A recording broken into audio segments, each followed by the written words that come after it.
Welcome to Let Me Fix This. Enjoy the video.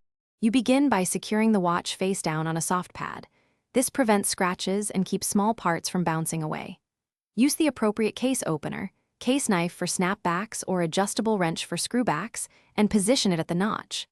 Apply steady pressure and rotate or pry gently. Sudden force bends bezels.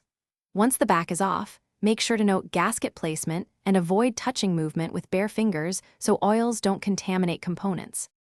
You now free the stem by pulling the crown to the time-setting position and depressing the tiny release screw or lever near the stem tube.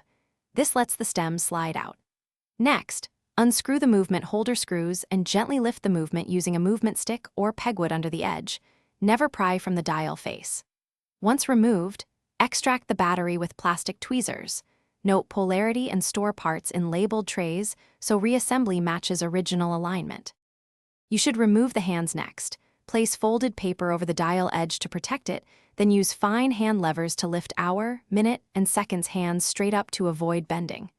After hands are off, locate and release dial feet screws or clips and lift the dial away from the movement. Once done, reassemble in reverse order, test function and time setting before replacing the case back. If the watch won't run, check battery contacts and stem seating as the first troubleshooting tip.